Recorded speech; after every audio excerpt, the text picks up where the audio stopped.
Tetris is a great game, maybe the greatest game. Everybody bought it. And how do you get people to buy more Tetris when they already have Tetris? Well, you make a Tetris 2. The problem with making a sequel to Tetris is that it's a perfect game.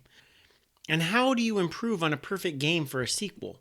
More game mechanics, more story, a wider playfield? Do you add more pieces? How do you add more pieces? I mean, Tetris is called Tetris because tetra means 4 and every block is made up of 4 squares. In the original Tetris, well, it covered all possible combinations unless you make pieces with disconnected squares, which, fun fact, Tetris 2 does. So let's behold the game that dared to call itself Tetris 2. Well, Tetris 2 first came out in October 1993 for the original Nintendo Entertainment System, then 2 months later in December 1993 for the Game Boy. It was then ported to the Super Nintendo Entertainment System in August 1994.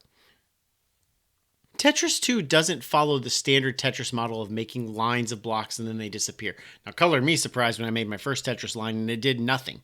So the only way to clear pieces is by matching a straight line of 3 blocks of the same color. And there are also little dots inside the blocks, and your job is to clear those from the board with your color matches.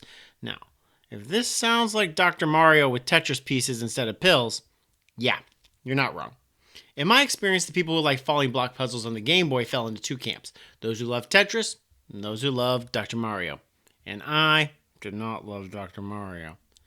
But see, like Dr. Mario, the Game Boy version of Tetris 2 obviously doesn't have color, and it ends up using shades of black, white, and gray to affect the different colors.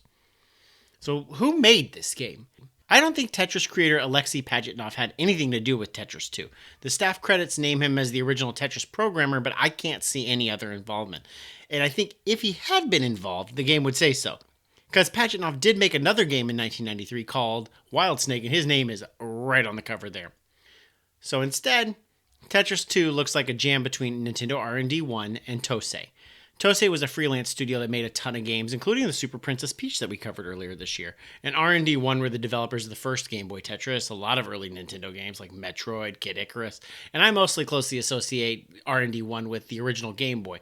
They made Metroid 2, Super Mario Land, Wario Land, and then they became the WarioWare team before Nintendo restructured them. And fun fact though, this game is not called Tetris 2 in Japan. It's called Tetris Flash. And I thought, well, clearly that's because the Americans tried to cash in on a random Tetris spinoff and call it Tetris 2 and then make an extra buck. No. Tetris 2 is called Tetris Flash in Japan because Japan already has its own Tetris 2. And Tetris 3, or Super Tetris 3 because it was on the Super Nintendo.